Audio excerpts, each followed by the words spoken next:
Miss হবে না আপনার পছন্দের টিভি শো। দেখুন জি5 অ্যাপে একদম ফ্রি। আচ্ছা, আমি তো কোনো দোষ করি নাই, তারপরেও এরা আমার কোন জন্মের সত্যকান্ত? বলো কে সত্যি বলেছে, ধানসড়ি না অয়ন? অয়ন সত্যি কথা বলছে স্যার।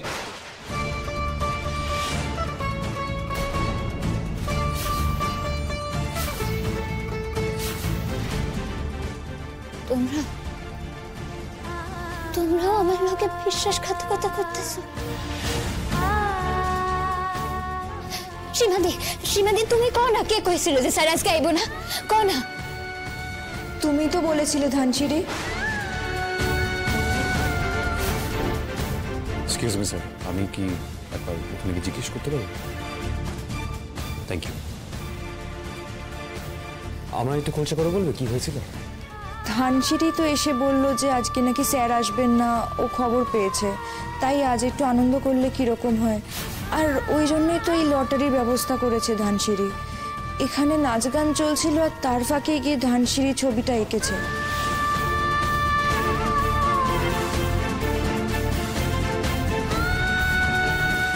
দেখলেন, একটু অনুশোচনা পর্যন্ত নেই, কিরকম দৌড়ে চলে গেল।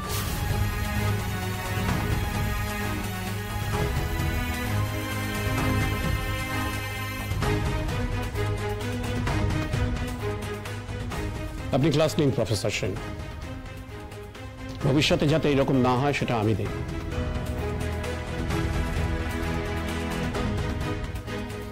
হ্যাঁ স্যার, আপনি প্লিজ ক্লাসটা নিন। আমরা সবাই আপনার কথা শুনেছি, আমরা ভীষণ এক্সাইটেড ক্লাসটা করার জন্য। আর ধানসিঁড়ির জন্য আমরা কেন আপনার ক্লাসটা মিস করব বলুন? Please sir. আর ধানসিঁড়ির ওপর রেগে থাকাটা আপনাকে ঠিক মানায় না। তুমি ঠিকই বলছো।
ময়না,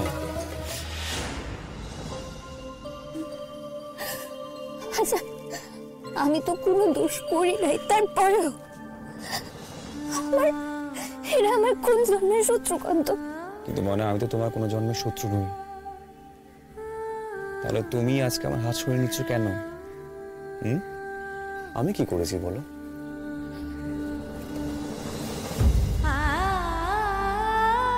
ময়না দেখো, এরকম মানুষজন তো তোমার জীবনে বহুবার এসেছে। তুমি তো একজন সাহসী মেয়ে, তোমাকে সবাই বহুবার বিপদে ফেলারও চেষ্টা করেছে। কই, তখন তো তুমি ভয় পাওনি? আমি এখনো ভয় পাইতেছি না ডাক্তারবাবু, আমার কষ্ট হইতেছে। আমি ভাবছিলাম কলকাতায় তো আমার কোনো বন্ধু নাই, এইবার হয়তো হইব। ময়না, সবাই তো আর বন্ধু হয় না, তাই না? যারা হয়েছিল এরা তো কিছু কইল না, এরা তো হক বলে মিছে কথা কইলো আমার নামে। আমি ওগো কি ক্ষতি করছি? দেখো, ক্ষতি তো কারো কারো নিশ্চয়ই হয়েছে, তার কারণ তুমি যেভাবে কলেজে এসেছো সেটা হয়তো কেউ কেউ মেনে নিতে পারেনি। আচ্ছা, আপনারা আমার লাগে সুইটটা হইতে হইল না? বারে, আমি তোমার জন্য ছুটে আসবো না তো কার জন্য ছুটে আসবো? আমি আমি কি আপনার একখান কথা শিখামো? আমি জানি তুমি কি জিজ্ঞেস করবে, যে আমি ওদের সমস্ত কথা বিশ্বাস করেছি কিনা, তাই তো? করিনি ময়না, আমি তোমার কথাই বিশ্বাস করি, আর কারোর কথা না।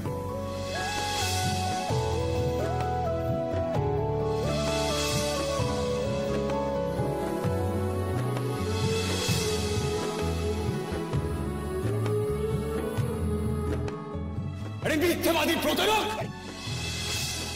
আপনি সত্য কইতেছেন তো? দেখো, আমি অসহ্য, অসভ্য, অর্বাচীন হতে পারি, কিন্তু অসত্য কথা বলি না।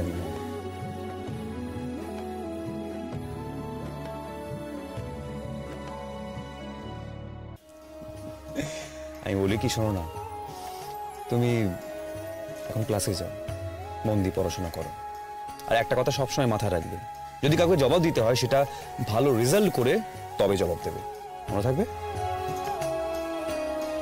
এই শোনো শোনো শোনো, আমি একটা কথা বলি, তোমাকে না আজকে ক্লাসে যেতে হবে না, আমার কথা শোনো। আমি কি ক্লাস করব না? আরে বাবা, আমি তোমাকে পড়াশোনা করিয়ে দেবো বাড়িতে, তুমি চিন্তা করো না, তুমি চলো আমার সঙ্গে। না না ডাক্তারবাবু, এটা ঠিক নয়। ময়না, আমি খুব ভালো করে বুঝতে পারছি তুমি এখন ক্লাসে গেলে মন দিয়ে পড়াশোনা করতে পারবে না। আমি একটা কথা বলি, চলো না আমি একটু একটু বাইরে ঘুরে ফিরে তারপর বাড়ি যাই। হ্যাঁ, এই ফুচকা খাবে? ঝাল ঝাল করে মেখে, আজকে হয়ে যাক। কি কত ফুচকা খেতে পারে ঝাল ঝাল করে? হ্যাঁ, তুমি না আমি, কে যেতে? হয়ে যাক। শোনো, আমি কিন্তু প্র্যাকটিস করেছি, বললে হবে না? হ্যাঁ ঠিক আছে, চল।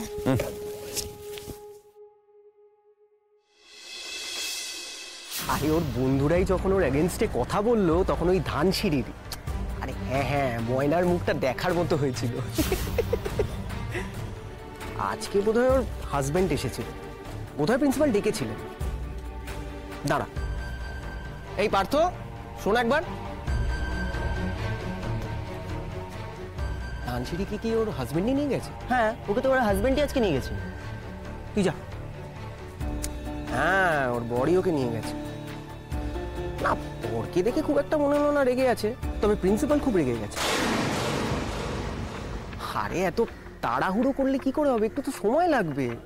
একটা মেয়েকে কলেজ থেকে বের করে দেওয়া কি এত ইজি? আর আজ যেটা হলো সেটা তো শুধুমাত্র একটা ট্রেলার, তো এখনো বাকি আছে রে। হারাই দিলে তো আপনি আমার দিলাম তো, এবার আবার ট্রাই করো, আবার হারাবো। আচ্ছা না, আমি কিন্তু